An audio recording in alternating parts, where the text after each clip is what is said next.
Lah musuh-musuh ini ngadu domba agar negara kita hancur.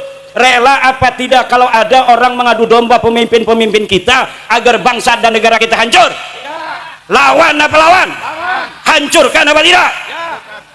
Hancurkan itu orang-orang yang mau mengadu domba Bapak Prabowo dan Bapak Jokowi, yang mau mengadu domba Bapak Jokowi dan Ibu Mega, yang mau mengadu domba Ibu Mega dengan SBY, yang mau mengadu domba Bapak Prabowo dengan Bapak Gibran Rakabuming Raka. Hancurkan ya Allah, hancur-hancurnya. Saudara sekalian, pengajian terbaru dari Kiai Haji Amiruddin Utsman Al-Bantani yang di Blitar, saudara sekalian, dan banyak hal yang dibahas.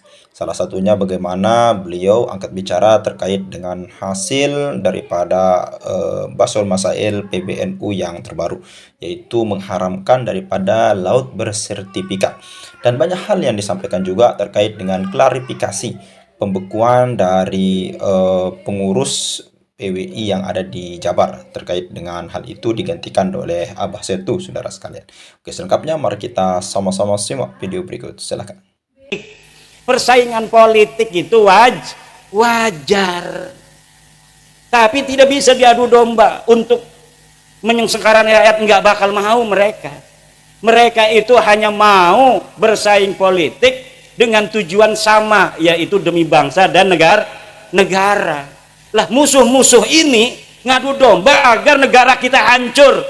Rela apa tidak kalau ada orang mengadu domba pemimpin-pemimpin kita agar bangsa dan negara kita hancur? Lawan apa lawan? Hancurkan apa tidak?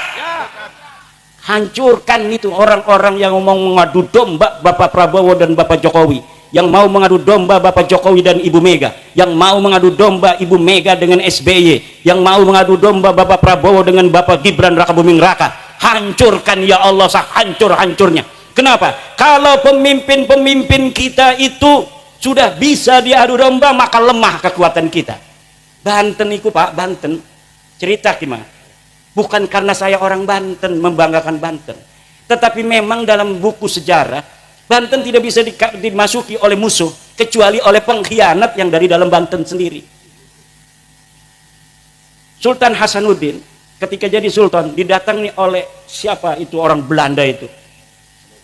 Bukan yang pertama kali datang dari Eropa ke Indonesia ini, ke Nusantara, itu pertama datang ke Banten, mau dagang katanya. Akhirnya diterima oleh orang Banten. Pas dagang dia memonopoli, diusir sama orang Banten. Kemudian pada zaman Sultan kedua Maulana Yusuf juga diusir. Pada Sultan Maulana Muhammad tidak bisa menguasai. Pada zaman Sultan Abdul Mafahir mulai perang 1630. Pada saat Sultan Agung Tirtayasa puncak peperangan VOC Belanda dengan Kesultanan Banten. Nggak bisa menang itu musuh-musuh Banten. Tapi ketika diadu domba oleh Belanda antara ayah dan anak, akhirnya anaknya ini mau memberontak pada ayahnya. Musuh sudah ada di istana sendiri, barulah bisa ditaklukkan. Dan kelakuan seperti ini bukan hanya Banten, seluruh bangsa Nusantara itu adalah para pejuang petarung yang siap perang. Ki wong Blitar ki siap perang kabeh iki. Senajan kedelenge pada lemes iki mah. Kenapa? Karena bukan masa perang. Kalau masa perang semuanya ini saya yakin mau perang. Makanya kita lagi risik ini Banten siki anak pik 2 ki. Ada pik 2 ini saya itu ada ketakutan apa? Takut pemerintah nggak mau mengikuti keinginan rakyat Banten untuk menyetop pik 2, akhirnya rakyat Banten merasa dijajah. Kalau perasaan merasa dijajah sudah hadir, saya yakin, bukan memastikan, saya yakin akan terjadi suatu huru-hara. Kenapa? Ketika masyarakat di mana saja itu sudah merasa dijajah oleh orang asing, sementara dia merasa yang harusnya itu membela tidak membela, maka terpaksa yang biasa nyangkul, cangkulnya akan dibuang. Yang biasa nyoret kitab, pulpennya akan dibuang, kitabnya akan ditutup. Yang biasa dagang, tokonya ditutup.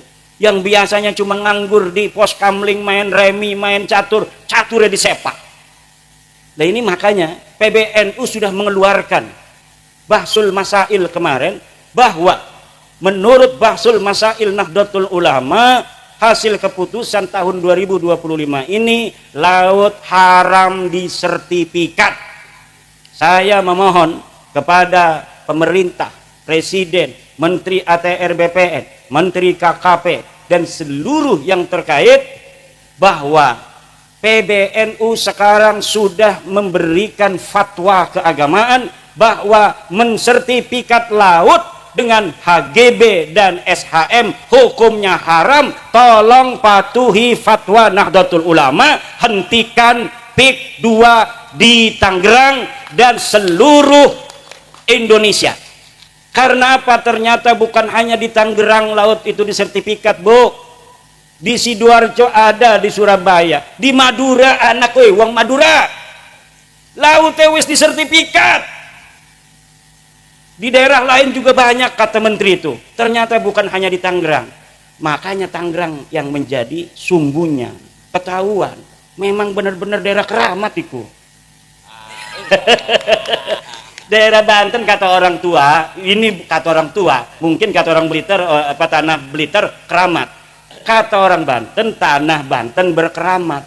Tapi lamun dideleng-deleng ternyata anak bener ya. Dulu Sultan Agung Mataram yang masih saudara, sama-sama keturunan Ki Ageng Pemanahan dari jalur Ibu Banten, itu mau nyerbu ke Banten. Waktu mau nyerbu niat saja, itu malamnya sudah mimpi dia itu nanahan semua sekujur tubuhnya, ngimpi doang. Akhirnya dia bangun, pas bangun ini bekas-bekas nanahnya masih ada. Apa ini urusannya? Oh Sultan, jangan sampai menyerbu Banten. Akhirnya nggak jadi. Nah sekarang juga gara-gara Banten ketahuan, seluruh sertifikat laut ketahuan. Bekasi yang paling dekat dengan Jakarta itu nggak ketahuan. Yang ketahuan di Tangerang dulu. Maka tolong kepada para pemerintah, iki masyarakat saya lihat sekelibat itu sudah ada cucu Pangeran Jaga Lautan Pulau Cangkir itu yang berziarah. Itu saya ngelihat karena saya kenal semua cucu Pangeran Jaga Lautan. Ada yang sudah berziarah dan bukan dari NU. Jadi banyak cucu-cucu Pangeran Jaga Lautan itu yang bukan NU. Dia masuk ke ITB, ke IPB, jadi HTI. Dia menjajakan HTI di Banten gak laku-laku. Nah, sekarang ini kalau menjajakannya ini adalah keadilan, kalau menjajakannya keadilan di Banten karena ada pendidikan akan laku dia ini. Saya kenal karena masih saudara. Wah, udah ada nih oknum-oknum nih jarah.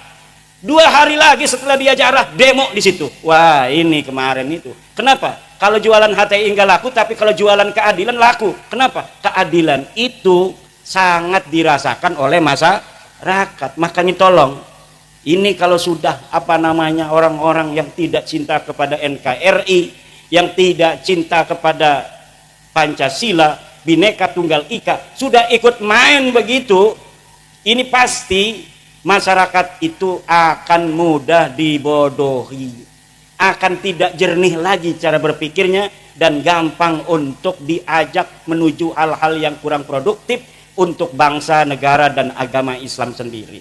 Maka tolong, hal-hal pembangunan yang sangat sensitif dengan kepentingan masyarakat secara luas seperti laut ini adalah milik umum, malun mustarak.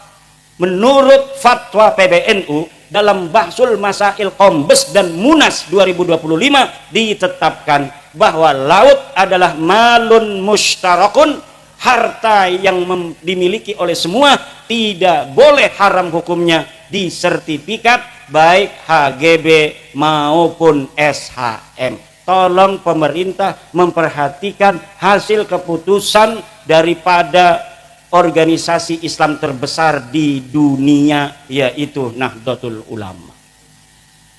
Supaya apa? Ini orang-orang pengadu domba ini supaya tidak lagi punya jalan untuk mempengaruhi masyarakat. Pada saat yang sama HTI di mana-mana mengkibarkan benderanya. Coba di Surabaya, tempat berdirinya Nahdlatul Ulama, ribuan HTI mengibar-gimbarkan bendera. Hari yang sama di Jogja juga mereka mengibar-ngibarkan bendera HTI. Di Banten ketika ada demo itu, demo menuntut ditutupnya PIK 2, baik PSN-nya maupun PIK 2-nya yang bukan PSN, itu saya lihat mereka tidak mengibar-ngibarkan bendera la ilaha illallah. Tetapi 70% itu orang-orang HTI. Masyarakatnya hanya beberapa persen. Nah, makanya ini adalah sebuah hal yang mengkhawatirkan.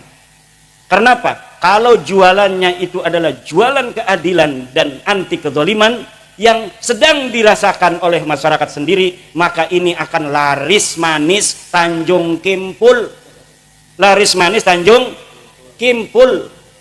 Maka tolong ini pemerintah untuk memperhatikan. Ini Nahdlatul Ulama sudah turun loh, pakai fatwa bahsul masail. Saya di malam-malam di bel untuk datang ikut juga. Kata saya tidak mau ikut-ikut dulu. Nanti kalau sudah kondisinya kondusif, baru saya ikut-ikutan lagi. Sekarang mah, iya, saya sekarang ini lebih baik bersama Nahdlatul Ulama di bawah. Ini enak sekali. Kenapa? Karena Nahdlatul Ulama hari ini sudah 56%, Bu. Dari seluruh masyarakat yang mengaku Islam, 56%-nya mengaku NU. Ini sebenarnya pun kata sebagian teman, ini sudah dapat ngepres. Sebenarnya lebih dari 56%. Tetapi tidak baik untuk keseimbangan suatu bangsa di mana sebuah organisasi sangat mendominasi dari jumlah kuantitas. Sebenarnya lebih daripada 60%. Tetapi ditekan agar apa? Agar tidak terlalu gejlok. Masa iya nanti akan bahaya sekali. Bahaya sebuah bangsa organisasi banyak, tetapi ketika disurvei organisasi Islam itu ada ratusan, Pak. Ratusan. Tapi pas disurvei ada organisasi yang sama sekali tidak punya massa. Bahkan ada organisasi yang organisasinya pengurusnya itu luar biasa. Dia acara apa saja itu aktif. Bahkan sering bikin sebuah pengamatan terhadap kejadian sosial dan politik. Terkenal ketua anu, sekretaris anu. Tetapi ormas ini ketika disurvei ke bawah tidak punya massa ternyata. Tapi NU yang dirinya sendiri merasa hanya punya 90 juta. Itu Yai Said Agil Siraj kalau ditanya orang, Yai, NU itu jumlahnya ada berapa? 90. Iku goling awag. Uling awag, nebak-nebakan doang, tidak berdasarkan survei. Pas tahun 2017 disurvei, saya ikut ketika presentasi tim surveyernya itu. Ketika tim surveyor presentasi dari Alpala Riset, saya melihat bahwa 130 juta 2017 itu orang mengaku dirinya NU. Itu masih sekitar 53%. Kemarin saya nggak ikut, tetapi mendengar Gus Yahya mengatakan sudah 56% orang Islam di Indonesia mengaku dirinya NU. Coba itu hitung berapa jumlahnya orang NU yang ada di Indonesia. Dari 280 penduduk Indonesia, 89%-nya Islam. Dari 89% ini 56%-nya mengaku NU. Allah iki NU semakin terus di nyinyirin orang, semakin gede. Nang apa? Barokah. Kayak PWI ki, warnanya PWI ki anaknya NU. Semakin ditolak, semakin di mana-mana pengen jadi PWI. Syaratnya PWI harus bermitra di bawah NU. Ini permintaan dari mana-mana. Bahkan di Jawa Barat, kenapa kemarin itu sampai ada sedikit permasalahan organisatoris? Ketua Jabarnya itu dibekukan. Itu dibekukan bukan karena dia itu ada kesalahan yang fatal, bukan. Karena banyak kabupaten yang pengen dilantik oleh DPW Jabar susah mencari kiainya, ketuanya kiai, banyak acara. Jadi kabupaten-kabupaten pengen dilantik, nyari kiainya susah. Jadi mereka datang sendiri kepada kantor pusat di Cirebon. Akhirnya udah, kata Ketua Umum PWI Kiai Abbas, Jabar dibekukan aja. Kiai Abdul Mujib pengurus atau ketua Jabar dijadikan pengurus pusat dulu. Akhirnya sekarang dibentuk lagi yang baru, ketuanya Kiai Abah Setu, itu mulai orang-orang pada ingin setiap kabupaten dilantik PWI-nya di tingkat kabupaten. Jadi ini luar biasa PWI ini, kayak NU zaman dulu. NU zaman dulu itu kadang-kadang belum ada pengurus provinsi, ada kecamatan yang sudah mendeklarasikan MWC NU. Seperti di Banten itu kampung saya, itu Kiai Muhammad Amin pulang dari Mekah tahun 1936. Kiai Muhammad Amin ini bapaknya Kiai Maruf Amin. Dia pulang dari Mekah, belum ada kepengurusan tingkat kabupaten PCNU tahun 1936, tapi Kiai Amin ini langsung mendirikan MWCNU tingkat kecamatan. Jadi kecamatannya ada, kabupatennya belum ada. Nah ini seperti ini nih PW ini. Kadang-kadang kabupatennya pengen, provinsinya susah. Nyari ketua provinsinya karena kiai semua. Kalau di Wonogiri, Seragen, sekitarnya itu semuanya kebanyakan Surya PCNU. Gampang nyarinya kalau Surya, paling dia di pondok ngajar ngaji. Tapi kalau kiai penceramah susah. Nyari saya itu gampang, Pak. Karena ada di pondok ngajar ngaji tiap waktu. Asar ngajar ngaji, maghrib ngajar ngaji, subuh ngajar ngaji. Sekarang ini nggak ngajar ngaji nih, ya karena dikerjain oleh Kiai Rosid. Suruh bertemu dengan saudara-saudara Presiden Soekarno supaya saya dapat barokah. Ya Presiden Soekarno, terima kasih atas perjuanganmu dulu membebaskan bangsa dan negara ini dari penjajah. Terima kasih Blitar, kami bangsa Indonesia mengucapkan terima kasih untuk Blitar yang telah melahirkan putra sang pajar Presiden Soekarno yang kemudian membebaskan kami dari penjajahan Belanda, penjajahan Jepang. Kita tinggal menghancurkan penjajahan spiritual, pengakuan orang-orang yang merasa lebih mulia dari orang lain. Ini bahaya bagi keagamaan masyarakat Islam. Dalam ajaran Islam, inna dina indallahil Islam, sesungguhnya agama yang paling mulia adalah agama Islam. Dan dalam Islam orang yang paling mulia itu adalah orang yang paling bertakwa. Inna akramakum indallahi atqakum. Bahwa sesungguhnya orang itu bukan dilihat kemuliaannya dari keturunan siapa dia, dilihat dari pangkatnya, dilihat dari banyaknya uang, tidak, tapi dilihat dari takwanya. Semakin dia bertakwa maka dia semakin mulia di hadapan Allah Subhanahu wa ta'ala. Tidak ada di dalam Islam orang dilihat dari keturunannya. Dia mau keturunan siapa saja, kalau dia bertakwa maka dialah yang paling mulia. Inilah ajaran Islam dan inilah ajaran Pancasila, sila kedua, kemanusiaan yang adil dan beradab. Jangan mau dibohongi bahwa Anda lebih rendah dari mereka dan mereka lebih mulia dari Anda hanya berdasarkan pengakuan bahwa mereka sebagai keturunan Nabi. Apalagi yang mengaku itu keturunan palsu, yang DNA-nya tidak terkonfirmasi, nasabnya tidak ada di kitab nasab, nama-namanya dalam kitab sejarah. Jangan mau kalian orang-orang mulia, turunan orang mulia, orang Blitar, bahannya bahan bagus, bisa jadi presiden. Sudah terbukti orang yang lahir di Blitar bisa jadi presiden. Haram hukumnya orang Blitar merendahkan diri di hadapan bangsa lainnya, apalagi bangsanya itu bukan bangsa Indonesia. Tunjukkan dada orang Blitar. Dada orang Blitar, dadaku, iki dadaku, endi dadamu, kata Presiden Soekarno. Indonesia menggugat itu siapa? Insinyur Soekarno. Sekarang Blitar menggugat nasab Balawi. Tidaklah heran kalau Blitar ini menjadi salah satu pelopor di Indonesia terhadap peningkatan martabat, harkat, derajat jati diri bangsa Indonesia. Karena dari Blitarlah putra sang pajar dilahirkan. Siapa saja orang yang terlahir dari Blitar pantas jadi presiden Republik Indo. Wis jam rolas, Bu. Kulane durung istirahat 11 jam nunggang mobil. Iki makin ngakone wis sing kenceng banget. Iki provokat dudu ora gelem, pegel. Nunggang mobil kayak setan bae. 160. Wih, kita ngelilir kenceng. Kalau kitanya lagi bangun kan langsung, jangan kenceng-kenceng. Tapi kan kita nggak bisa melotot terus. Kadang ada tidurnya. Itu kalau saya tidur udah 200. Allah, Allah. Semoga barokah Kiai Rosid, barokah Kiai Rosid. Kiai Rosid kita doakan panjang umur. Rambutnya gondrong, amin.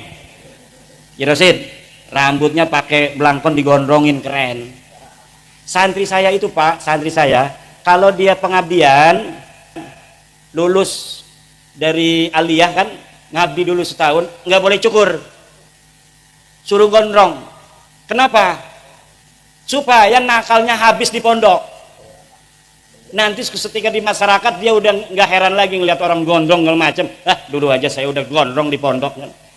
Jadi udah beres nafsunya itu, nanti ketika ada di masyarakat dia tinggal jadi wali. Allah, Allah, Allah. Tapi kalau belum pernah agak nakal di pondoknya, nanti kurang ngajarin yang umahiku ku. Wis dadi kiai ngebonceng-bonceng rangda melulu. Iki bahaya iki. Kiai Saifuddin Zuhri, terima kasih ini bisa mendampingi dari Malang. Kiai katanya mau acara di Blitar, itu kampung saya itu. Saya lahir di situ. Saya mau hadir katanya. Masya Allah, kata saya, dari Malang itu kan berjam-jam. Tetapi karena beliau pejuang, ini beliau ini bawa jamaah dari Malang ke Kresek, ke Banten. Kresek itu kecamatan, sebelahnya itu Gunung Kaler Tenara. Nah, di Mekah itu dikenalnya hanya Tenara. Ya, jadi orang-orang yang disebut Tenara zaman dulu itu Ronjo, Tirtayasa, Kresek, Tanara sekarang ini. Nah, jadi kalau sekarang administrasinya Kresek. Kresek ini dari zaman dulu NU-nya sejak 1936 tertua. NWCNU tertua, melahirkan ketua NU DKI Jakarta Kiai Ahmad Syatibi tahun 70-an, ketua partai NU juga. Kemudian juga Kiai Ma'ruf Amin, karena memang daerah-daerah yang ada sanad kepada Mbah Hashim Asy'ari, Mbah Syekh Nawawi Tanara Al-Bantani, itu biasanya langsung mendirikan Nahdlatul Ulama ketika mendengar Mbah Hashim Asy'ari mendirikan Nahdlatul Ulama. Surabaya katanya sudah mendirikan Nahdlatul Ulama, murid-murid Syekh Nawawi Tanara. Kemudian diikuti oleh seluruh masyarakat di Indonesia membentuk kepengurusan Nahdlatul Ulama, termasuk di daerah saya, kampung saya. Cuma kalau sekarang dengan dulu, hebatan dulu.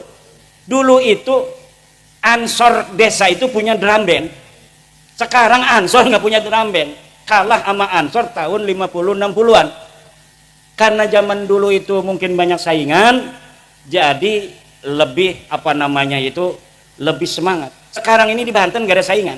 Memang Jawa Timur ini hebat organisasi NU-nya, tetapi masih ada Muhammadiyah segala macam di kampung-kampung. Kalau di Banten NU semua, tapi organisasinya nggak terlalu jalan. Tapi Muhammadiyah nggak ada di kampung-kampung. Di kecamatan itu nggak ada, itu di kampung-kampung kecamatan pengurus Muhammadiyah nggak ada. Hanya ada di tingkat kabupaten. Tapi diajak NU-nya, kalau dia omong bukan NU marah. Tapi PBNU suruh begini, saya NU, tapi NU-nya Mbah Hasim. Mbah Hasim udah wafat. Sekarang Mbah Miftahul Ahyar sama Gus Yahya. Kalau sudah menentukan secara organisasi seperti kemarin tentang Ba'sul Masail, bahwa yang namanya lauk itu haram untuk disertifikat, maka kita harus ikut kalau mengaku jamaah Nahdlatul Ulama. Kalau masih pendapat pribadi, baru itu namanya pendapat pribadi, kita boleh berbeda. Tapi kalau sudah keputusan dari keputusan sebuah organisasi, itu kita harus sam'an wa ta'atan. Demikian, barokah insyaallah, banyak duitnya yang hadir di sini semuanya. Ya Allah, kasih sayangmu, keberkahanmu, jaga negara Indonesia ini ya Allah, jangan sampai kurang makan warga negara Indonesia ya Allah, jangan sampai bentrok, jangan sampai pemimpinnya bisa diadu domba oleh pengacau itu. Adili Jokowi, itu bentuk adu domba itu bentuk adu domba. Jangan ikut-ikutan adili Jokowi. Kalau mau mengadili, laporin kepada polisi, laporin kepada KPK, laporin kepada jaksa. Itu cara kita mengadili. Lu mengadili di dokonan yang pinggir-pinggir dedalan, ya premen, tidak konstitusional. Ya kalau memang dinyatakan merasa ada salah nih Bapak Jokowi, ya silahkan laporkan. Tempatnya ada KPK, terus jaksa, kemudian polisi. Lah iki mah laporin yang tembok. Adili Jokowi, ya temboknya meneng baik. Lah ini adalah upaya-upaya untuk membuat kacau Indonesia, memecah belah bangsa Indonesia, dimulai dari memecah belah para pemimpin-pemimpin bang. Kita warga Nahdlatul Ulama senantiasa setia kepada negara kesatuan Republik Indonesia. Ibu Mega pemimpin bangsa, Pak Jokowi pemimpin bangsa, Bapak Prabowo pemimpin bangsa, Gus Dur pemimpin bangsa, NU pemimpin bangsa, semuanya kita doakan agar senantiasa dalam lindungan Allah Subhanahu wa Ta'ala. Dan seluruh musuh bangsa Indonesia dan negara Indonesia, ahlikhum ihlakan ya Allah, ahlikhum ihlakan